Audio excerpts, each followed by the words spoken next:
Peuple de Dieu, bonsoir. Je salue toutes les personnes qui nous suivent actuellement. C'est l'heure de l'exhortation. Nous nous excusons du retard avec lequel nous commençons. C'est un moment tant attendu par les enfants de Dieu et toutes les personnes qui ont l'habitude de suivre cette chaîne. Nous allons commencer par la prière. Père Céleste, nous te confions ces moments. Saint-Esprit, daigne que ma chair se taise et que ce soit toi qui parles. Mets les mots dans ma bouche. Saint-Esprit, touche la personne que tu as prévu toucher. Je te dis merci pour cette parole. Que toute personne qui osera, Papa, perturber l'ordre de cette exhortation soit anéantie dans le nom puissant de notre Seigneur Jésus-Christ. Je te dis merci pour tout ce que tu vas faire ce soir. Nous t'avons ainsi prié dans le nom puissant de notre Seigneur Jésus-Christ. Amen. Amen. Amen. Nous allons commencer notre exhortation. Donc ce soir, je voulais commencer mon exhortation par un verset biblique que la plupart des gens connaissent, qui est Joël 2, 28. La parole de Dieu nous déclare dans Joël 2, 28 que le Seigneur Jésus nous dit « Je répandrai mon esprit sur toute chair. Vos filles et vos fils prophétiseront, vos vieillards auront des songes et vos jeunes gens des visions. » Amen, amen. Bien-aimés dans le Seigneur, ce soir, je voulais simplement vous annoncer une bonne nouvelle, que ce n'est plus le temps des jeunes, des vieillards en fait. C'est le temps des jeunes, c'est le temps de la nouvelle génération. Les vieillards sont là, évidemment, nous avons toujours besoin des vieillards. Les vieillards dans la parole de Dieu sont là pour conseiller, pour encadrer les jeunes. Jésus-Christ en ce moment est en train de susciter une nouvelle génération. Comme il a dit, il est en train de répandre, il a commencé depuis un moment, et cela continue, en train de répandre son esprit sur toute chair. Attention, il parle de toute chair, mais il parle évidemment des enfants de Dieu. Donc il répand son esprit sur toute chair. Vos fils et vos filles auront des songes. Les vieillards, ils ont travaillé, ils sont fatigués, donc ils sont là pour conseiller les jeunes.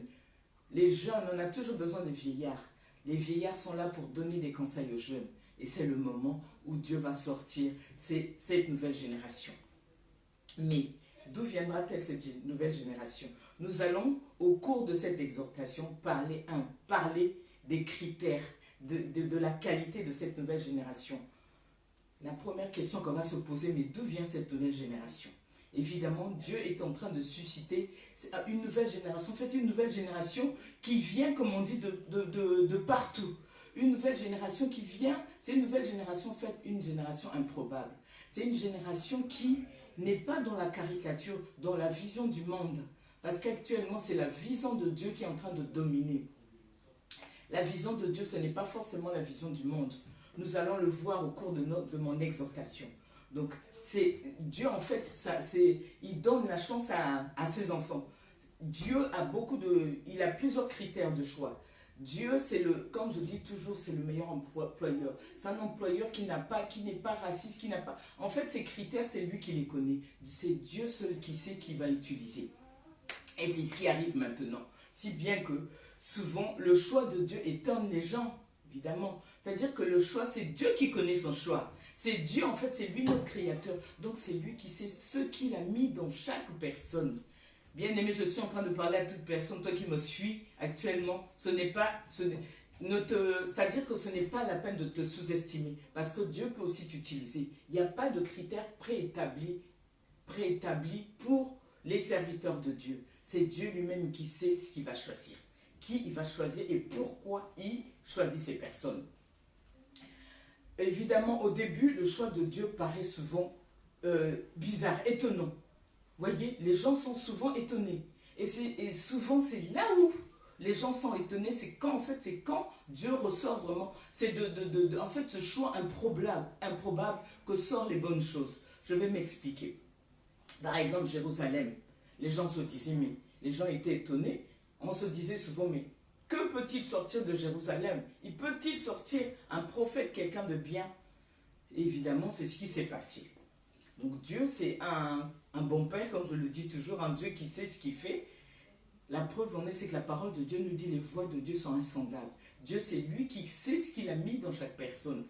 C'est la raison pour laquelle, bien aimé, moi j'ai toujours considéré toute personne humaine, une personne qui respire, C'est-à-dire un enfant de Dieu a toujours de la valeur devant son Père. Dieu, quand il travaillait, Dieu, les disciples de Dieu, il y avait tout le monde. Parmi les disciples de Dieu, il y avait les intellectuels, il y avait les pécheurs, il y avait tout le monde. Et Dieu continue à utiliser ce schéma-là. Le monde, en fait, Dieu n'utilise pas le schéma que le monde lui impose. Non, non, non. Il est temps, c'est-à-dire que maintenant, Dieu est en train de sortir sa génération à lui. C'est le temps, c'est ce que je dis souvent, en fait, c'est le temps de la réserve de Dieu. Dieu sort sa réserve. Dieu est en train de susciter, sortir ses siens, je dis ces personnes que lui, il veut. En fait, c'est sa race qu'il est en train de susciter. Dieu est en train de sortir de sa gibecière plusieurs flèches qu'il est en train de jeter, qu'il est en train de lancer, au sud, nord, partout, partout. Parce qu'en fait, Dieu, c'est un créateur qui ne se fatigue jamais. Évidemment, il y a eu la génération des vieillards, mais Dieu continue à faire comme d'habitude. Dieu n'est jamais... L'homme le déçoit tout le temps, mais on a une grâce d'avoir un créateur qui est un grand amour, qui ne se fatigue pas, qui de génération en génération suscite. Chaque génération, Dieu sort une nouvelle génération. Dieu, chaque génération, en fait, suscite ses enfants à lui. Ses enfants à lui. Donc, c'est ce qu'on dit, le choix de Dieu n'est pas le choix des hommes. Souvent, c'est un choix inattendu. Donc, c'est... on va prendre par exemple l'exemple de David. David, c'était un choix qui a étonné tout le monde. Alors que David, souvent les gens voyaient en David cette jeunesse. La preuve en est, c'est que quand Dieu avait envoyé Samuel auprès d'Isaïe, le papa de David, quand Samuel est arrivé à Bethléem chez Isaïe, les gens se sont demandé, les gens se disaient, bon, on lui a demandé de présenter ses enfants. Isaïe, le papa même de David, ne savait pas ce que Dieu avait mis en David. Le père lui-même, le papa, ne savait pas. Il voyait en David un petit enfant, un jeune, simplement une personne, un enfant c'est-à-dire qui est derrière les brebis. Donc quand il a présenté ses enfants à Isaïe, plutôt quand il a présenté ses enfants à Samuel, Isaïe a seulement présenté, voyez le choix des hommes, il a présenté ses 6 enfants. Et il a commencé à présenter qui? Eliab. Eliab, pourquoi? Et quand il a présenté Eliab, la réponse de Dieu à Samuel a été non, ne te fie pas à sa taille, ne te fie pas à sa corpulence, ne te fie pas à son hauteur. Évidemment, bien aimé, comme nous le savons toujours, Dieu ne regarde pas ce qui frappe à l'œil. Dieu regarde ce qu'il a mis dans la personne.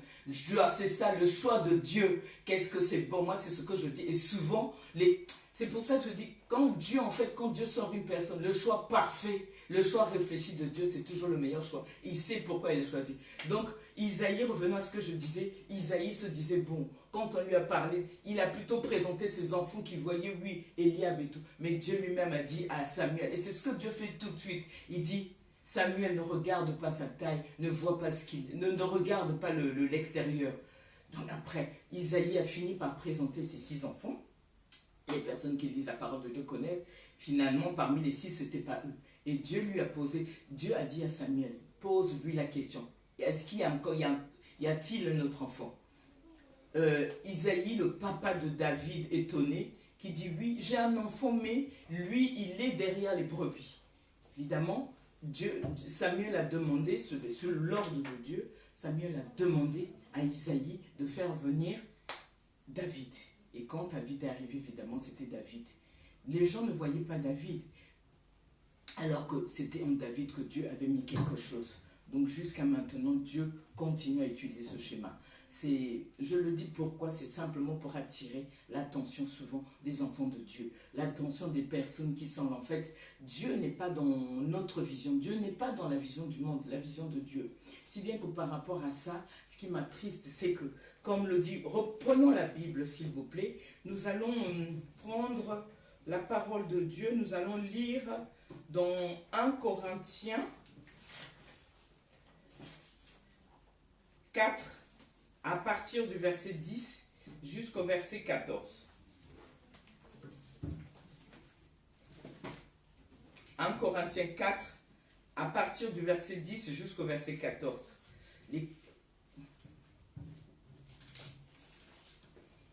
1 Corinthiens 10,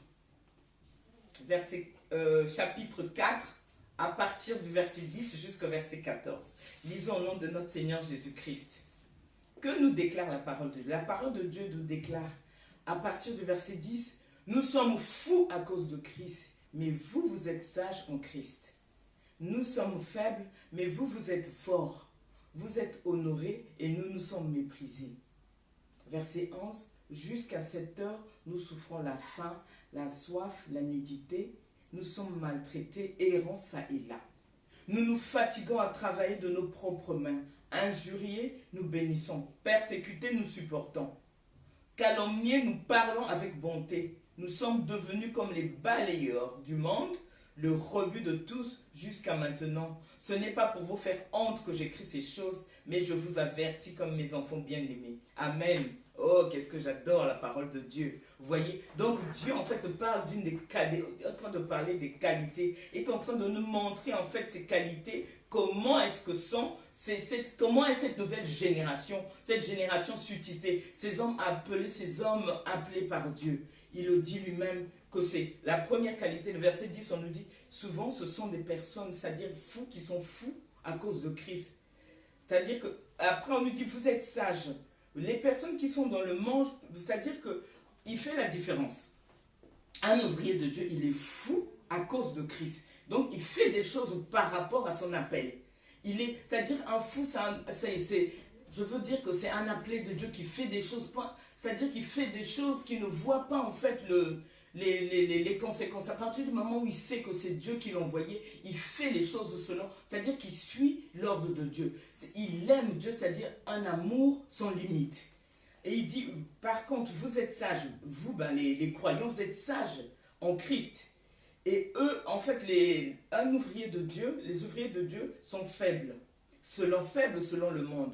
Et vous, les personnes qui sont dans le monde, sont forts. C'est-à-dire que c'est ça, on traite souvent les ouvriers de Dieu, les personnes qui travaillent pour Dieu à cause de leur attitude. Souvent, ce sont des gens qui sont mis à part, qui ne se mélangent pas avec eux.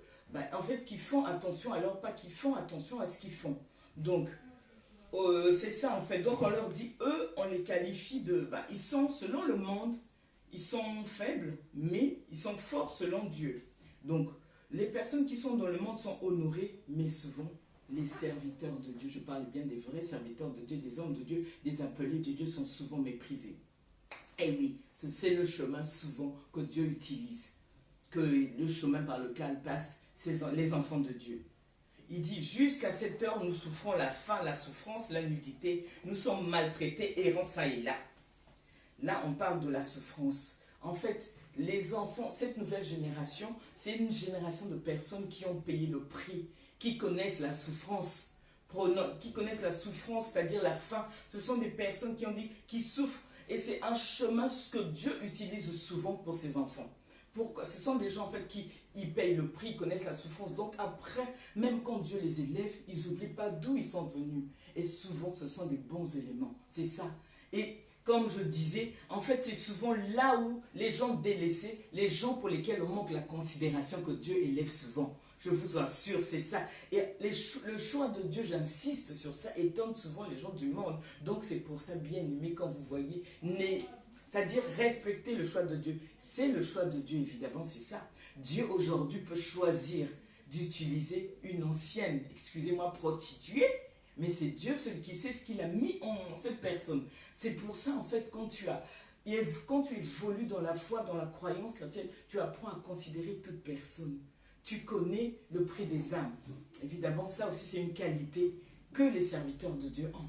C'est-à-dire que quand on dit ce sont des personnes comme ils sont passés par la souffrance, c'est-à-dire qu'il n'y a pas meilleure formation que la souffrance. Une bonne formation, un bon serviteur de Dieu passe souvent par la souffrance. Voyez, je vais prendre l'exemple de Paul dans Actes 9, verset 15. La parole de Dieu, Paul disait, Dieu disait à Ananias, cet homme, c'est moi qui l'ai choisi. Bon, j'essaie de paraphraser, c'est peut-être pas dans ce sens-là. Il lui a dit, je l'ai choisi Paul comme étant un instrument que moi je vais utiliser. Alors que personne ne pouvait s'attendre que Paul, lui qui était un ancien, un assassin qui tuait, c'est-à-dire qui menait la guerre aux enfants de Jésus, qu'un jour, Dieu pouvait utiliser Paul comme étant un instrument. Et c'est souvent le choix de Dieu. En fait, Dieu l'a utilisé pour aller justement, il l'a utilisé pour évangéliser, pour emmener justement à la repentance les non-juifs aussi. En fait, Dieu te fait sortir d'abord de ton milieu pour une bonne formation. Tu passes par la souffrance et Dieu t'emmène, en fait, te demande, t'envoie dans un champ. Quand il t'envoie dans ce champ-là, c'est avec une mission. Donc c'est le cas de Paul. Il dit lui-même, en fait c'est un instrument que moi je choisis. Après dans Acte 9, 15, c'est là où il dit, je lui montrerai ce qu'il doit souffrir. Souvent la souffrance, comme je disais, c'est un chemin.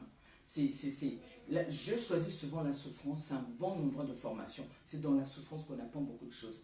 Et souvent, ces serviteurs qui passent par la souffrance, moi je les appelle souvent, ce sont des bons soldats. Ce sont des personnes tellement dressées. Vous savez bien aimé, quand tu es passé par ce chemin-là, quand tu as eu faim et tout, plus tard, quand Dieu te bénit, tu ne peux pas oublier d'où tu viens. Et souvent, non seulement Dieu les fait passer par la souffrance, et ce sont souvent des gens qui, par obéissance par Dieu, abandonnent, souvent quittent leur patrie, vont loin. Vous voyez aujourd'hui souvent les grands serviteurs de Dieu, ce sont les serviteurs qui sont passés par la souffrance, et ce sont aussi les serviteurs qui, pour la plupart, ont abandonné leur famille, ont abandonné, ont fait des sacrifices, comme il le dit lui-même après dans Matthieu 19, 29, que celui qui abandonnera, qui quittera son père, sa mère, sa famille, Dieu en fait bien aimé, c'est un conseil que je vous donne. Plus tu fais des sacrifices, Dieu c'est ce qu'il voit. Il faut que tu abandonnes souvent ce que tu aimes. Dieu te demande des sacrifices et c'est là où, en fait, comme on dit, l'obéissance vaut mieux que les sacrifices. Pendant que je parle, je pense évidemment à Abraham. Abraham à qui Dieu a dit, quitte ta patrie. Et souvent, un serviteur de Dieu, c'est un serviteur obéissant. C'est-à-dire qu'il ne s'est même pas demandé qu'est-ce que, pourquoi. Toute sa vie, ce n'est pas facile. Mais lui, il a accepté de tout abandonner, de laisser tout ce qu'il avait, toute sa famille et tout. Vous voyez, c'est ça. Quand je parle d'Abraham aussi, je me disais, personne aussi ne pouvait imaginer qu'Abraham, un enfant qui sort d'une famille d'îlots où il y avait l'idolâtrie, évidemment, dans cette famille-là, pouvait sortir un grand homme. Voyez, dans une famille où il y a l'idolâtrie, Dieu va faire sortir un grand homme, un père de la nation. Vous vous rendez compte? C'est pour ça, en fait, enlever ces schémas, arrêter, enlever, en fait, les personnes, surtout les enfants de Dieu, enlever cette caricature, ce schéma. C'est-à-dire que écoutez plutôt la personne, prêtez attention, prêtez oreille, en fait, au message de ces serviteurs-là. Écoutez. Ne jugez pas, ne regardez pas les serviteurs par rapport à leur qualité, leur titre et tout ça. Oui, c'est un serviteur qui vient d'une grande religion. Non, non, non, Dieu, le schéma de Dieu n'est pas celui-là. Le choix de Dieu n'est pas celui-là. Le vrai choix, le choix réfléchi de Dieu n'est pas celui-là. Donc, parmi les qualités, évidemment, de ces hommes choisis par Dieu, le thème de ce message d'aujourd'hui, je l'ai intitulé « Le choix de Dieu ». Le choix de Dieu qui n'est que son choix à lui. C'est Dieu qui connaît ses qualités. Souvent, ce sont des serviteurs aussi assoiffés de Dieu. Comme je dis, ce sont des soldats dressés. Soldats qui n'ont plus honte. C'est-à-dire, quand tu sers Dieu, tu n'as plus honte. L'évangile, quand quand tu rencontres l'homme qui porte la croix, quand tu rencontres l'homme de Galilée, Dieu, en fait, quand tu passes par une formation où Dieu te dépouille, cette formation fait évidemment souvent, c'est par la souffrance, par tout ce que j'ai dit, ça te dépouille, ça t'enlève en fait cette chair, et ça t'enlève cette chair et tu deviens une autre personne.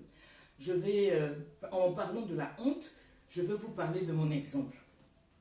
Au début de ma conversion, quand j'avais rencontré mon actuel mari, lui, évidemment, il était déjà pasteur et tout, et moi, bon, c'est vraiment quelqu'un comme tout le monde m'a ramassé dans la rue, j'avais notre vie.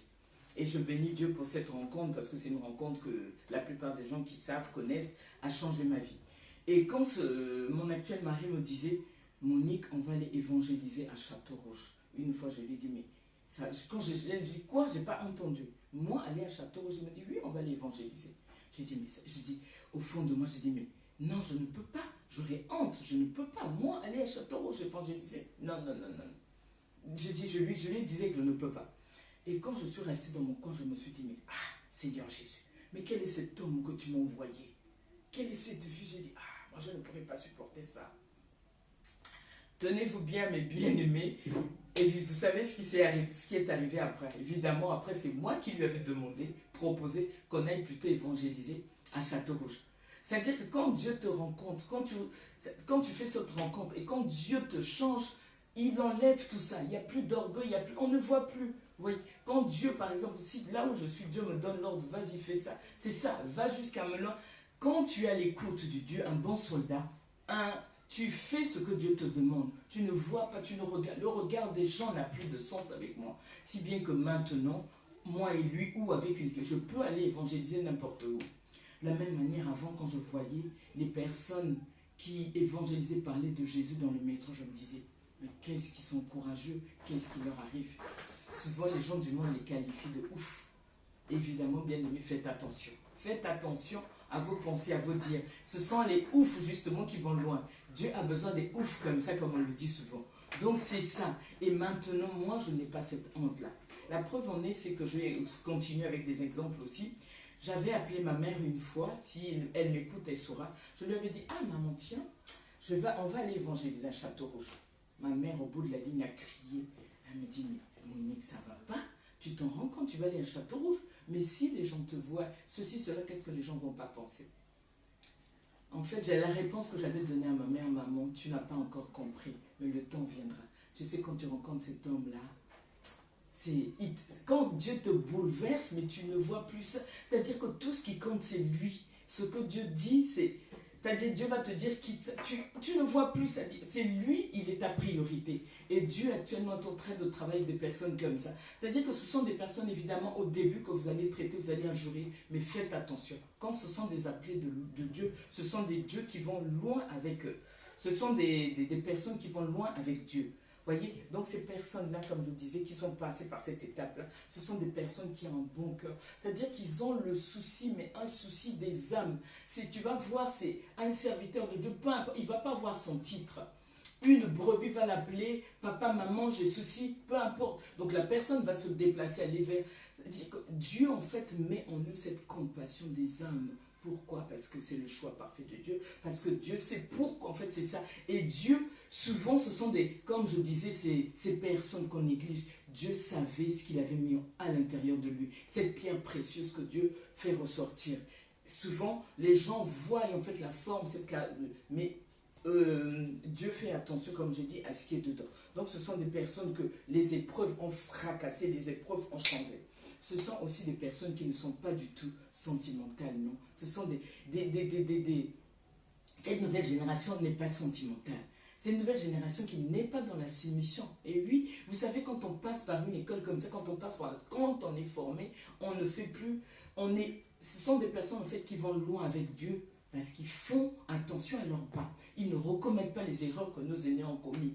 Ils ne font pas les erreurs qu'avaient commis les Saoul. Les Saoul qui sont rentrés dans la compromission, qui ont plutôt cédé au choix du peuple au lieu de suivre. C'est-à-dire que ce sont des personnes qui ont une rigueur dans leur travail. Ils vont se dire, même si vous leur proposez une somme, ils diront non. C'est-à-dire, avant de faire quelque chose, ils vont toujours consulter Dieu. Et ce sont ces personnes-là qui vont loin. Le choix de Dieu, c'est ça. Donc, ce sont des personnes qui... souvent ne vont pas s'associer avec n'importe qui vous verrez. Et souvent, c'est des serviteurs de Dieu qui s'associent qu'avec des serviteurs de Dieu qui ont la crainte de Dieu. Et ils ne font pas attention aux dires, aux commentaires des gens, parce qu'ils savent d'où Dieu les a pris et où Dieu les emmène. Cette nouvelle génération a une chose aussi. C'est une nouvelle génération qui travaille avec le renouvellement de l'esprit, de l'intelligence de Dieu. C'est une nouvelle génération en fait, qui ne travaille pas avec l'intelligence humaine. Vous voyez, c'est ça, c'est ce que je dis. En fait, c'est le réma, c'est pas le logo, c'est pas. En fait, c'est leur intelligence. Dieu a changé leur intelligence. Moi, par exemple, quand je prie et je sais que quand je me mets debout, j'oublie en fait. Tu oublies si tu as des diplômes et tout. En fait, quand je suis à l'écoute, je fais ce que Dieu me dit de faire. Donc, je ne regarde pas. Ce sont des personnes qui ne regardent pas leur type, leur grade, non. Ils voient un peu l'appel de Dieu. Ils veulent être comme Jésus. Ce sont des serviteurs qui sont au service des âmes. Comme Jésus était lui-même. Jésus, quand il est venu, Jésus était un homme simple. Jésus, c'était lui, il était au service, il lavait les pieds de ses serviteurs. Donc, cette nouvelle génération aussi suit ces traces-là. C'est ça, en fait, et c'est une nouvelle génération qui a du respect, de la considération, je dis pour les âmes ou pour les autres hommes de Dieu. Bien aimé. Donc, ce sont ces serviteurs-là, on les reconnaît. Bref, dans ces serviteurs-là, on voit les 9 fruits du Saint-Esprit.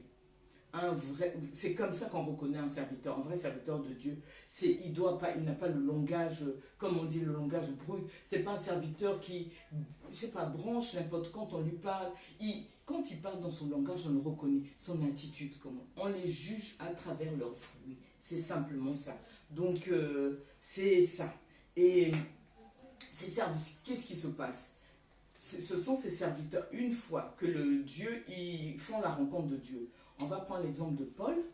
Paul avait rencontré Dieu. C'est vrai qu'ils étaient plusieurs sur la route. Mais seul Paul avait écouté, entendu Dieu parler. Donc Dieu les rencontre, Dieu leur parle. Et Dieu, ce que Dieu fait, c'est que Dieu les envoie, Dieu les met auprès d'un serviteur de Dieu ou d'un aîné. Pour qu'ils apprennent comment travailler, qu'ils apprennent à marcher dans la voie de cet homme de Dieu. Prenons l'exemple d'Élisée. Élisée était à l'école d'Élie.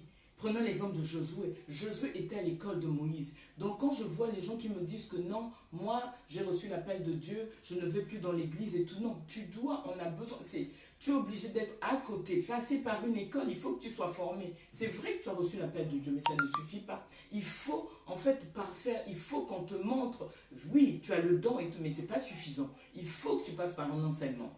Moi aujourd'hui, si j'arrive à parler, c'est parce que Dieu m'a fait cette grâce d'être au pied, à l'écoute d'un homme de Dieu, comme on dit, un professeur dans une école. Et c'est là où on apprend à marcher. Et au fur et à mesure, on corrige notre comportement. Et ce travail-là, il y a l'homme de Dieu qui est là. Et c'est un travail en fait que Dieu va parfaire dans l'intimité, dans son intimité. Dieu va venir parfaire ce travail dans l'intimité que le serviteur de Dieu a avec Dieu.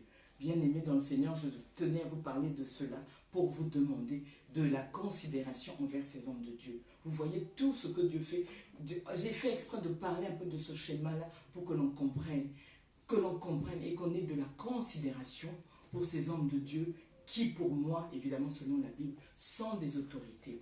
Qui, pour moi, en fait, ce sont, comme on dit, notre paix actuellement, si on est dans ce monde, la paix que nous avons, la calmie, c'est grâce aux prières des serviteurs, des envoyés de Dieu. Alors qu'actuellement, qu'est-ce qui se passe? Beaucoup sont en train de tuer, on est en train de tuer ces hommes de Dieu. Nous allons prendre la parole de Dieu parce que j'aime toujours appuyer ce que je dis par les versets bibliques. Nous allons prendre la Bible dans le livre de Romains 11, du verset 3 jusqu'au verset 5.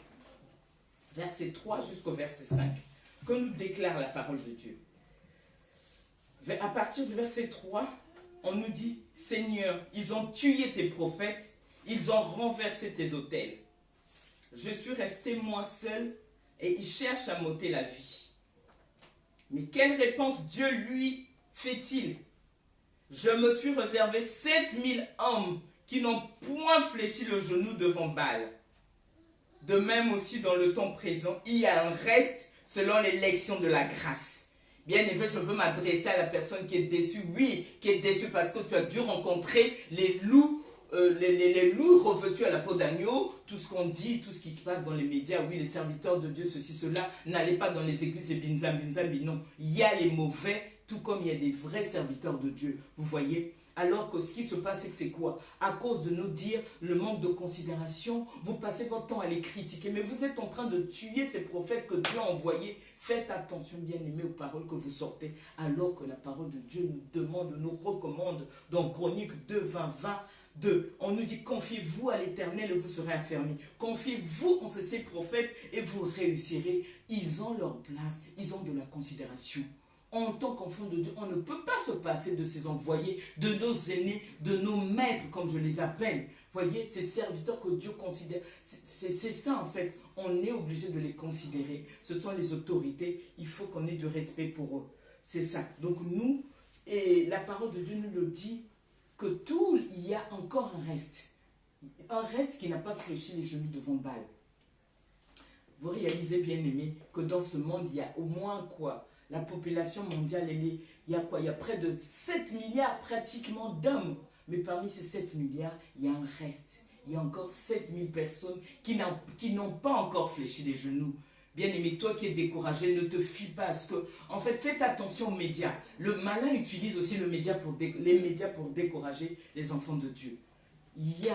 Dieu n'est pas fatigué, oui, même quand il y a les gens qui le déçoivent et tout, c'est ce qui est arrivé, on l'a vu avec le premier homme. Dieu, au début, il avait donné la mission à Adam. Adam a échoué à sa mission, mais qu'est-ce qu'il a fait? Il a recréé. Dieu ne se fatigue pas dans sa création, il est là. C'est un Dieu de multisystème qui est toujours en train de créer. Oui, il y a des mauvais serviteurs, mais il y a aussi des bons serviteurs.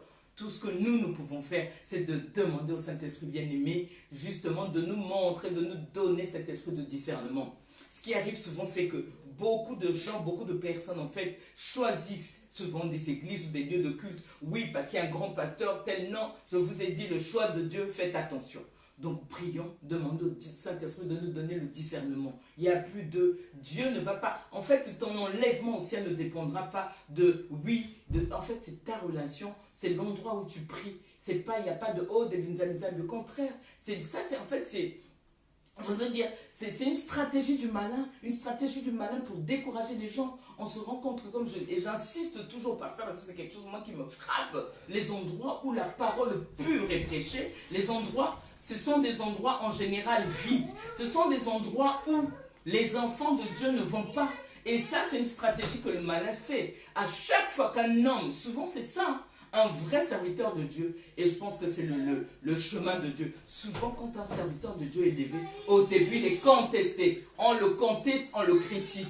Tout ça, pourquoi? Parce qu'on voit, voyez, c'est ça, on le conteste, on le critique, alors que souvent, c'est là où les gens négligent. C'est ce que je vous ai dit. Souvent, c'est là, ces personnes délaissées. Les endroits où on néglige, c'est là où Dieu est. Donc, demandons le discernement au Saint-Esprit, que le Saint-Esprit vous dirige, vous oriente vers ces 7000 hommes bien-aimés. Toi qui me suis bien-aimé, on ne sait pas. Peut-être que tu fais aussi partie de ces 7000 hommes qui n'ont pas encore fléchi les genoux, 7000 hommes que Dieu va utiliser. Mais comment vas-tu savoir? Parce que toi, il y a des gens... La personne qui m'écoute, je m'adresse à cette personne-là. Depuis que tu écoutes les messages de Dieu, malgré tous les messages que tu écoutes, tu passes ton temps à endurcir ton cœur. Tu écoutes les messages, tu es hésitant. Il est temps. Dieu parle tantôt d'une manière ou d'une autre. Il est temps, bien-aimé, que tu prennes le courage de faire un bond. Les messages sont là. Dieu dit, celui-ci, tu entends ma voix, n'endurcis pas ton cœur. Ouvre, fais entrer Jésus dans ta vie. Parce que, en fait, plus tu attends, plus... La plupart des gens, c'est ça. Ils sont maintenant hésitants. Non, c'est la stratégie du malin. Le temps est en train de passer. Nous sommes en fait, Jésus arrive bientôt. Il est pratiquement à la porte. Il est temps, bien aimé, que toute personne se décide. Toute personne se décide à servir Dieu. Plus tu retardes, en fait, c'est nous qui perdons notre temps. On perd notre temps parce que Dieu, lui, il est en train d'avancer. Donc, il est temps, bien aimé, que tu puisses rejoindre ce train. Toi qui m'écoutes, je t'en prie, toi qui hésites, qui est à la maison, cette personne qui est découragée, cette exhortation, je m'adresse principalement à toi. Dieu donne la chance à ses enfants. Dieu te donne cette chance, Dieu te parle ce soir. Il est temps que tu donnes ta vie, que tu te décides à le suivre, que tu te décides à écouter sa parole, que tu te décides, toi qui as peut-être du mal à choisir une communauté, fais-le. Ne vois pas, ne t'occupe pas de tout ce qui se passe. Pense à une chose, c'est qu'il y a 7000 qui n'ont pas encore fléchi les genoux. Le Saint-Esprit parle, lui. Confie-toi au Saint-Esprit et le Saint-Esprit saura t'orienter. Que le Saint-Esprit te donne ce discernement des esprits et tu auras cet endroit. Le Saint-Esprit va te parler. Tu sauras en arrivant à cet endroit. Écoute plutôt la qualité du message. Ne te fie pas à la quantité parce que ce n'est plus. C'est le temps de la qualité. C'est le temps. Dieu parle à un individu ce soir. Il a besoin d'un individu, d'une personne. Il dit une personne. Parce que comme il dit, son champ est vaste. Le champ de Dieu est vaste, mais il manque des ouvriers, des vrais ouvriers. Voyez, les églises sont bondées, mais quel genre de croyants trouvons-nous là-bas? C'est ça le problème. Et le temps est en train de passer, alors que le champ de Dieu est vaste. Il y a besoin des ouvriers. Dieu a besoin des gens qui vont travailler pour lui, des gens qui vont travailler dans son champ. C'est ça. Donc Dieu veut certainement que la personne, toi qui me suis, Dieu veut peut-être t'utiliser comme ce vase-là. Voyez, il va peut-être ne voit pas ce que tu es, ne te sous-estime pas. Je vous ai parlé tout à l'heure de Paul, Paul qui était un assassin, mais que Dieu a utilisé parce qu'il savait, c'est Dieu seul qui sait ce qui est en toi. C'est pour ça en fait, ne vous minimise, ne te minimise pas, peu importe le chemin par lequel tu es passé, diplôme ou pas, enfant, même si, oui, tu es ce que tu as vécu, oublie, dis-toi que Dieu t'aime tel que tu es. Dieu a beaucoup de projets envers toi. Donc en conclusion, c'était ça. Ce n'est plus le temps de Dieu, en fait, de prier, d'avoir cette foi, comme je dis, foi commune, non. Et ta foi à toi, demande à Dieu, prie Dieu, que le Saint-Esprit t'oriente, que le Saint-Esprit ait ce discernement d'esprit, que le Saint-Esprit t'emmène là où il veut, que tu puisses le servir, l'écouter. Et laisse-toi conduire par le Saint-Esprit. C'est lui qui fera tout le reste. C'est l'Esprit de Dieu. Donc, ce n'est plus le temps où on ne fait trop attention à l'apparence. On a vu l'exemple de David. Le choix de Dieu n'est pas le choix des hommes. Donc, je vous remercie pour l'attention que vous avez prêtée à ce message. Nous allons prier, remettre cette exhortation des mains de Jésus-Christ. Père Céleste, je te dis merci pour cette exhortation. Papa, j'ai parlé. Fais le reste, papa. J'ai dit ce que j'avais à dire. Que le Saint-Esprit Jésus-Christ, tu fais ce que tu avais prévu faire. Saint-Esprit, touche les personnes que tu avais prévu toucher. Saint-Esprit, bouge, dérange cette personne qui a du mal à partir. Cette personne qui a du mal à prendre sa décision. Saint-Esprit, illumine à travers ce message. Que ce message serve à toute personne, que ce message illumine les yeux de notre cœur, que ce message fasse tomber les écailles de notre yeux, que ce message nous aide à avancer, à vivre pleinement dans ta gloire, afin que Seigneur Jésus, qui est des chrétiens bouillons, qui est moins de chrétiens tièdes, parce que les églises, les lieux de culte sont remplis par des chrétiens tièdes, des chrétiens qui n'ont pas de position, des chrétiens qui ne savent où aller. Il y a tellement de présence et il manque cette relation. Père, je te confie, papa, ce message. Je te dis merci. Que le sang de Jésus vienne couvrir ce message. C'est un message que je scelle par le Saint-Esprit afin que l'ennemi ne vole pas, que ce message aille et produise les effets pour lesquels ce message est sorti. Nous t'avons prié dans le nom puissant de notre Seigneur Jésus-Christ. Amen. Amen. Je bénis et je remercie toutes les personnes qui ont prêté attention à cette exhortation. J'ai terminé. Donc, le prochain rendez-vous, dimanche. Dimanche, il y aura, comme d'habitude, une exhortation, une prédication de notre pasteur. Soyez nombreux en ligne. Nous vous remercions pour l'écoute. Nous vous remercions pour tout ce que vous faites. Que Dieu vous bénisse. Amen.